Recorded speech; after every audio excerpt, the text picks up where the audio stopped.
Улицы Стамбула хранят тысячи историй, и большинство из них так или иначе связаны с местными четвероногими обитателями. В этом городе кошки не просто бродячие животные, просящие еду у прохожих, а настоящие полноправные граждане, дух и хранители городских улиц.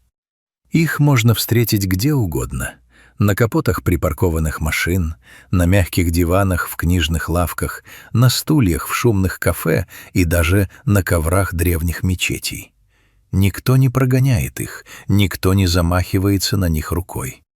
Жители Турции с глубоким уважением и трепетом относятся к мурлыкам, словно между людьми и кошками давно заключен негласный союз о взаимной любви и поддержке. И история, произошедшая в одном из стамбульских районов, стало лишь еще одним ярким доказательством этого удивительного явления. День в отделении неотложной помощи местной больницы выдался, как всегда, суматошным. В коридорах слышались шаги врачей, писк медицинских приборов, тихий шепот обеспокоенных родственников и стук колес каталог. В очереди среди других пациентов сидела Мерве Озджан, турецкая художница, оказавшаяся в больнице по своим делам. Она с интересом наблюдала за суетой приемного покоя, пыталась отвлечься от собственных мыслей и набросать в голове пару образов для будущих картин. Вдруг автоматические стеклянные двери приемного отделения раздвинулись, но вместо очередного пациента или бригады скорой помощи в светлый коридор решительным шагом вошла трехцветная кошка. Она двигалась невероятно уверенно, словно точно знала, куда и зачем идет. В ее пасти, крепко зажатый за загривок, болтался крошечный пушистый котенок. Разговор в коридоре на мгновение стих. Медицинский персонал и ожидающие в очереди люди уставились на необычную посетительницу. Кошка не выглядела испуганной или растерянной.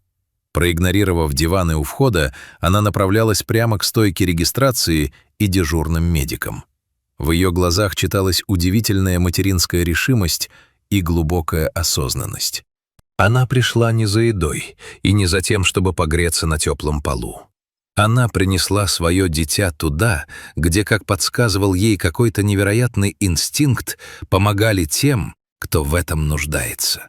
Подойдя к группе врачей, мама-кошка аккуратно опустила своего малыша прямо на чистый кафельный пол у их ног, после чего тихо и требовательно мяукнула, подняв глаза на человека в белом халате. Котенок, оказавшись на свободе, тут же проявил свой гиперактивный характер. Озорной пушистый комок совершенно не понимал серьезности момента. Он попытался встать на неустойчивые лапки, смешно задрал хвостик и вознамерился удрать под ближайшую кушетку.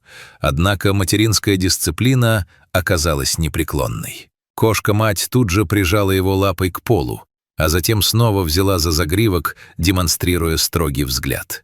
Она буквально удерживала маленького непоседу на месте, терпеливо ожидая, когда люди в белых халатах обратят на них внимание и сделают свою работу. Медицинский персонал больницы, разумеется, не мог остаться в стороне. Хотя человеческие врачи не специализируются на лечении животных, и их ежедневная рутина связана с совершенно иными проблемами, оставить без помощи маму, доверившую им самое дорогое, было просто невозможно. Забыв на несколько минут о строгой больничной иерархии, вокруг четвероногой семьи собрался целый консилиум из терапевтов и дежурных медсестер. С особым трепетом и осторожностью один из врачей поднял котенка. Врачи аккуратно осмотрели кроху, проверили глазки, ушки, прощупали животик и оценили общее состояние. Мама-кошка все это время находилась рядом. Она не проявляла никакой агрессии, не шипела и не пыталась царапаться. Напротив, она внимательно следила за каждым движением человеческих рук, иногда дотрагиваясь носом до халатов медиков, словно выражая свое дочернее и материнское доверие. После тщательного осмотра выяснилось, что оба пациента абсолютно здоровы. Котенок был просто слишком активным и любопытным озорником, а мама-кошка, видимо, приняла его гипердинамику или обычное недомогание за нечто опасное и решила подстраховаться, обратившись к профессионалам. Как только осмотр завершился, медики поспешили позаботиться о базовых потребностях своих пушистых гостей. Из ординаторской принесли блюдце со свежим молоком и немного еды. Мама-кошка, убедившись, что ее малыш в полной безопасности, наконец смогла расслабиться и с аппетитом принялась за угощение, мурлыча на всю приемную. Котенок же, утомившись от неудавшегося побега и медицинских процедур, свернулся клубочком прямо рядом с маминой лапой.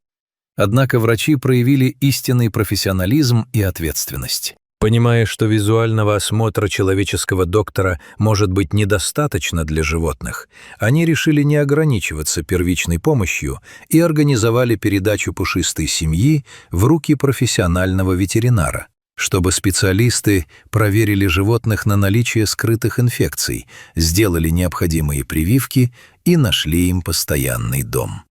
Все это время Мерве Асджан наблюдала за происходящим с нескрываемым восхищением. Быть свидетелем столь трогательного проявления интеллекта и материнской любви — редкая удача.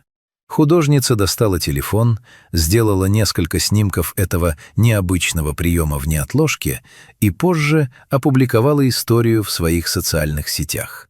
Реакция интернет-пространства оказалась мгновенной и бурным потоком захлестнула соцсети. Пост Мерве разлетелся за считанные часы, собирая тысячи лайков, репостов и комментариев от людей со всего мира. Пользователи сети не могли сдержать умиления и восхищения. В Турции действительно живут совершенно особенные кошки. У них какой-то свой высший уровень разума, писали в комментариях. Мама-кошка просто невероятная молодец. Она точно знала, куда именно нужно идти за помощью, и доверилась людям. Это поразительно, восхищались другие.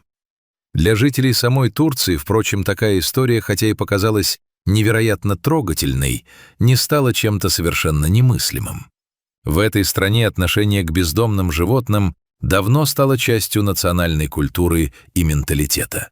Уличных кошек здесь не считают ничьими, они считаются общими.